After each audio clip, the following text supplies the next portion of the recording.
¿Qué tal amigos? ¿Cómo están? Nuevamente el ingeniero Castillo reportándose para ver un video nuevo de lo cual vamos a estar orientados a ver cuál es la diferencia entre rayos X y rayos gamma, tanto sus aplicaciones como posibles orientaciones. En este caso vamos a arrancar. Bueno, vamos a entender primero qué es la radiación. La radiación prácticamente es una energía, es muy similar a la luz visible, es decir, como si fuera la luz solar. En este caso la radiación pues no la podemos visualizar, ya que pues tiende a ser un poco más elevada la frecuencia con la que trabaja. Hay que tener en cuenta que pues obviamente esta radiación es peligrosa y se tiene que manejar de manera adecuada. Vamos a entender también que esta radiación es una energía que mueve partículas. Estas partículas normalmente atraviesan elementos físicos, como pueden ser piezas de metal, piezas de plástico, de resina, prácticamente cualquier material a excepción del plomo y algunos otros materiales pesados, los cuales pues obviamente tienden a ser un poco más complicados de evaluar. En este caso, la radiación pues como funciona en prácticamente todo el entorno. Siempre estamos expuestos a la radiación, como les han platicado, en el celular, en el sol, en algunas piedras que hay en el ambiente, como prácticamente en todo lo que existe hay radiación. Primero vamos a evaluar lo que vendría siendo rayos X para saber cómo funciona. El tubo de rayos X no es más que un tubo que está recubierto por elementos pesados, como puede ser plomo, para precisamente evitar que la radiación salga. Esta radiación en el tubo de rayos X se genera a partir de un pequeño filamento. Este pequeño filamento se carga de energía eléctrica que puede ir desde 100 kilovolts hasta 400 kilovolts, lo cual pues obviamente va a empezar a excitar lo que vendría siendo este pequeño filamento y va a generar radiación mediante un campo electromagnético. Este campo electromagnético sale por la parte frontal del tubo de rayos X para poder focalizarlo a una superficie en específico, lo cual pues nos va a ayudar para identificar la profundidad de ciertos elementos, como puede ser el metal, que es lo más socorrido para este tipo de aplicaciones. Posteriormente vamos a entender que esta focalización la tenemos que tener en cuenta porque hay de 360 grados, 180 grados, 20 grados, 5 grados, el tamaño que tú necesites. Obviamente hay que evaluar que sea lo que estás buscando. Una vez que entendimos rayos X, vamos a pasar a rayos gamma. Los rayos gamma son muy similares a los rayos X, pero a diferencia de los rayos X, que es un campo electromagnético, en este caso es una carga de radiación. Esta carga de radiación se genera a partir de un acelerador de partículas. Este acelerador de partículas va a ir cargando nuestra fuente radiactiva, que es como la que vemos aquí, la cual pues va a ser como el funcionamiento de una batería. Se carga y eventualmente va a ir disminuyendo esa radiación, por lo cual es un elemento que va a ser un tanto desechable. Normalmente duran 6 meses, un año, varía de acuerdo a su aplicación y la carga con la que inicia. Una vez que entendemos que esta pequeña fuente de radiación la podemos manipular, utilizamos estos contenedores. Estos contenedores están enfocados para que no salga la radiación, pero a pesar de que hacen muy bien su trabajo, no mata completamente la radiación, entonces hay que tener en cuenta que hay que trabajarla con cuidado. El funcionamiento de ambos es muy similar. Vas a sacar la fuente radiactiva, en este caso a través de un reel como el que vemos aquí, se va a focalizar nuevamente como en el caso de los rayos X y va a atravesar el elemento. Obviamente hay que tener en cuenta que este tiempo de exposición tiene que ser corto para que obviamente tengamos una buena calidad y pues podemos trabajar fácilmente con ellos, ¿vale? Ya entendimos cómo funciona la radiación y qué es una fuente de rayos X y qué es una fuente radiactiva de rayos gamma. Ok, ahora pasemos a cómo adquirimos esa información. Nosotros adquirimos la información mediante dos formas. La primera vendría siendo mediante película radioactiva convencional, que es prácticamente una película hecha a base de plata, la cual pues se modifica en cuestiones de velocidad de adquisición de información. Esta velocidad pues nos va a ayudar a poder tener una mejor captura de lo que vendría siendo la información o peor, dependiendo cómo lo trabajemos. En dado caso, la película funciona tanto en rayos X como en rayos gamma, entonces tenemos la ventaja de que podemos trabajar con cualquiera de las dos.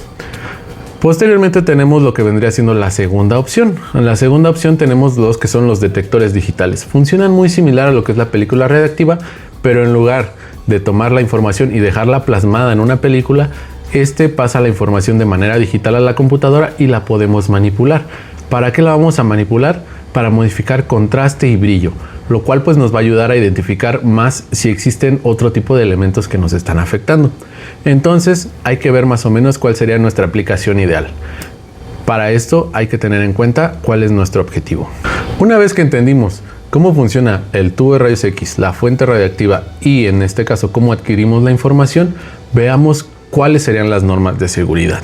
Las normas de seguridad de la radiación son muy importantes y las tienes que tener en cuenta en todo momento cuando lo estés utilizando. Pero pues se generalizan por 3 principales preguntas. Primera, ¿qué cuidados debo de tener? La segunda, ¿cuáles son las afectaciones que me pueden alcanzar? Y la tercera, ¿quién regula todo este sistema de radiación? Entonces, vamos a ver de qué se trata. Primero, en el dado caso donde tenemos que cumplir las reglas o la normativa, hay que tener en cuenta que existen 3 reglas principales o las famosas 3 reglas de oro. La primera, el tiempo en el que te estás exponiendo a la radiación. Esto quiere decir que entre menor tiempo trabajes con la radiación, va a ser mucho mejor para ti, ya que pues obviamente no te vas a irradiar por completo y pues vas a tener menos problemas de salud. La segunda, lo que vendría siendo la distancia. La distancia que tienes acerca de la fuente radiactiva tiene que ser la mayor posible, porque no solo es el tiempo, sino la distancia de qué tan cerca o qué tan lejos estás. Entonces hay que tener en cuenta este sistema. Y la tercera, pero no menos importante, el blindaje. Como les comenté, tienes el contenedor del tubo de rayos X como el contenedor de la fuente radiactiva, pero también podemos utilizar unas placas de plomo para redireccionar la radiación y evitar que salga hacia afuera. Para esto también podemos utilizar barreras de hormigón u otro tipo de elementos que eviten que la radiación llegue a nosotros. Obviamente esto está enfocado a que no te pase nada. Si cumples estas 3 reglas, estarás más seguro cuando trabajes con radiación. Entonces hay que tenerlo en cuenta. Pero bueno, pasemos al caso extremista. Ya te irradiaste. ¿Cuánto es el mínimo aceptable? El máximo, pues desafortunadamente, que pudiera ser la muerte. ¿Cuánto es? Bueno, para tener en rangos más o menos, la exposición que tiene que tener una persona convencional, es decir, el público como nosotros, pudiera ser entre 5 milisieverts. Esto quiere decir que pues sí te puedes irradiar, pero no pasa nada. Entonces hay que tenerlo en cuenta. Por ejemplo, el máximo aceptable para una embarazada cuando tienen que hacerle alguna radiografía del estilo en cuestión médica son 15 milisieverts. Entonces ya estamos hablando del triple. Entonces hay que tener en cuenta que pues sí se puede aceptar un poquito más, pero no por eso es lo correcto. La tercera vendría siendo lo que vendría siendo la gente que utiliza este tipo de dispositivos, que se llaman POEs. Los POEs son personas que pues trabajan todos los días con esta fuente radiactiva o este tubo de rayos X y pues obviamente también están expuestos, pero por la normativa ellos pueden alcanzar hasta 50 milisieverts, es decir, 10 veces más de lo que tú y yo pudiéramos estar recibiendo de radiación. Hay que tener en cuenta que no porque pueda recibir más, puede trabajar el resto del año.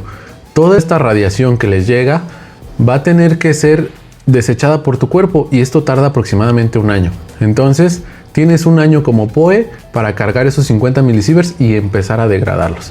Si no los cargas, pues mucho mejor, pero hay que tener en cuenta cómo funciona, ¿vale? Luego tendríamos lo que vendrían siendo los efectos secundarios. Los efectos secundarios se clasifican en 4 tipos. La primera sería una radiación leve, la cual pues obviamente no te afecta. Es decir, no tienes por qué acudir al médico, no pasará nada, literalmente te expusiste unos segundos, no pasa nada. Luego tenemos la segunda, una exposición un poco alta. Es decir, que te irradiaste a lo mejor con una fuente muy grande, pero un tiempo muy pequeño. En este caso a lo mejor tus células se cargaron, pero tu cuerpo de manera natural va a ir desechando esa radiación. ¿Qué es lo que hacen los POEs? Realmente se cargan, pero se descargan de manera natural. La tercera, en este caso ya empieza a haber complicaciones de salud, ya que empieza a haber un problema celular. Es algo similar a lo que encontramos como cuando te cargas y empiezas a generar una enfermedad pues a largo plazo, como puede ser cáncer o algo por el estilo. Entonces hay que tener en cuenta que no te debes de irradiar para nada. La cuarta y última, pues todos conocemos el caso Chernobyl, en el cual pues sabemos qué es lo que pasa cuando te irradias por un tiempo prolongado. Eventualmente pues llegas a la muerte. Hay que tener en cuenta que no porque lo podamos utilizar lo vas a hacer irresponsablemente. Entonces, ten cuidado. Ok, una vez que entendemos esto, hay que saber cuál es el objetivo que tenemos que hacer o dónde vamos a trabajar. Normalmente hay que tener claro cuáles son las normativas de seguridad, ¿vale? Ok, una vez entendiendo la normativa de seguridad, hay que tener en cuenta cómo medimos esa radiación. Existen dos tipos principales, las cuales pues son indicadores que nos ayudan. Como nosotros no lo podemos visualizar, tenemos que hacer uso de nuestros otros sentidos. En este caso utilizamos el oído, o puede ser de manera visual. Existen dos dispositivos principales los cuales se utilizan dentro de este sistema y es por normativa tener por lo menos 2 alarmas y un Geiger-Müller. ¿Qué es un Geiger-Müller? El Geiger-Müller es un dispositivo que recibe la radiación y te dice cuánta radiación existe en el ambiente.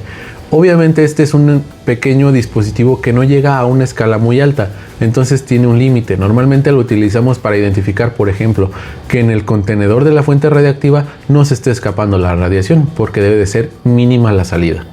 Ok, en este caso el Geiger-Müller es la escala chiquita. Y luego tenemos lo que vendrían siendo las alarmas o monitores que utilizamos para cuando exponemos una fuente radiactiva o un tubo de rayos X.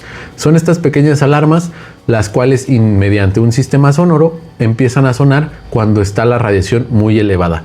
Obviamente las utilizamos en todo momento cuando exponemos, con el afán de saber cuando la fuente está fuera del contenedor de seguridad, y nuevamente va a dejar de sonar cuando retraigamos toda esa fuente radiactiva.